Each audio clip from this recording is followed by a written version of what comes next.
Salam, sahabat, pasti berkat Tuhan limpah atas Anda semuanya. Hari ini kita kembali belajar firman Tuhan. Kita belajar dengan tema kesatuan menggoncang surga. Bagaimana kita bisa menggoncang surga? Kadang-kadang banyak orang yang mengeluh, saya doa sudah cukup lama, sudah berpuasa, tapi kenapa doa saya tidak dijawab atau belum dijawab atau sama sekali tidak dijawab. Bagaimana kita bisa menggoncang kerajaan surga sehingga Tuhan melimpahkan berkatnya kepada kita. Bagaimana kita bisa membuka pintu perbendaharaan surga sehingga perbendaharaan surga dilimpahkan ke atas kehidupan kita. Kita belajar bersama-sama sahabat pagi hari ini. Kita baca Mazmur pasal 33 mulai ayat 1 sampai dengan ayat yang ketiga.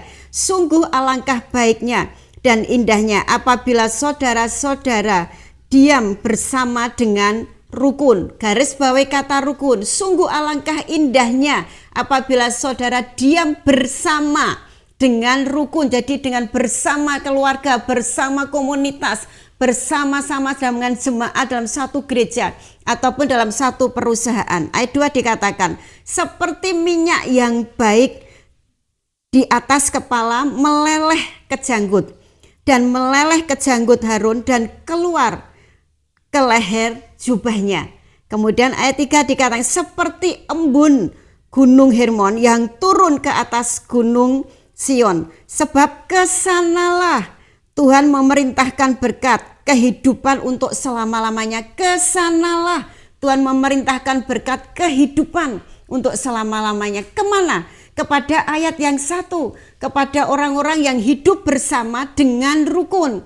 Kalau kita rukun, kalau kita bersatu, kalau kita tidak ada pertengkaran, kalau kita bisa meredam kesalahpahaman, saling mengerti, kepada mereka lah yang kehidupannya rukun semacam itu, Tuhan limpahkan berkatnya. Seperti embun yang turun dari gunung Hermon, mengaliri bukit-bukit Sion. Sampai melimpah berkat Tuhan diberikan kepada kita. Sehingga saat kehidupan kita rukun, tidak ada pertengkaran. Ada kesatuan, seia sekata, seiman, satu visi dalam keluarga, dalam gereja, dalam pekerjaan. Saat itulah surga tergoncang. Karena Tuhan melihat kesatuan yang ada di bumi. Kita melihat contohnya pada waktu kerajaan Babel mendirikan menara. Kita belajar bersama-sama dalam Kejadian 14.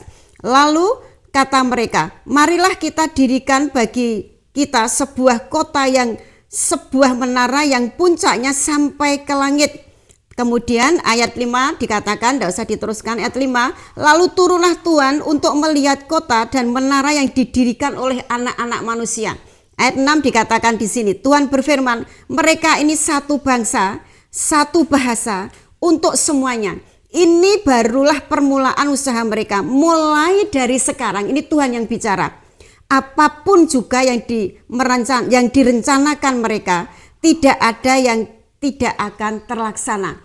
Tuhan sendiri berkata, saat mereka bersatu, satu visi, satu bicaraan, satu bahasa, apapun yang dikerjakan. Di Babel saat itu Tuhan berkata, tidak ada yang tidak terlaksana. Semuanya terlaksana. Mengapa? Saat itu goncang surga. Karena ada kesatuan, satu bangsa yang bersatu.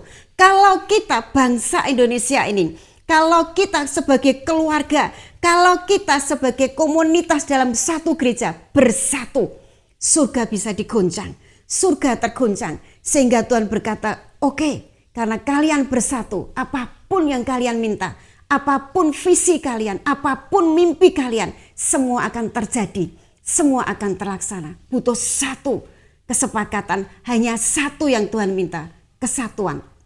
Satu yang Tuhan minta, kesepakatan. Satu yang Tuhan minta, rukun, tanpa pertengkaran. Kesalahpahaman cepat bisa diselesaikan. Dan Tuhan berkata, ini menggoncang surga nak. Mulai saat ini, saat kamu mulai rukun, saat kamu mulai bersatu, saat gereja mulai bersatu, saat bangsa mulai bersatu, saat keluarga bersatu. Apapun yang kalian perbuat, pasti terlaksana. Pasti berhasil. Mulai dari keluarga, sehingga gereja, perusahaan bisa bersatu. Mulai dari keluarga yang bersatu, bangsa ini pasti akan bersatu. Mari kita bersatu, seia sekata, seiman. Maka kita akan mengguncang isi surga dan Tuhan akan memberikan semua yang menjadi tujuan, cita-cita dan mimpi kita. Amin. Tuhan Yesus memberkati. Shalom.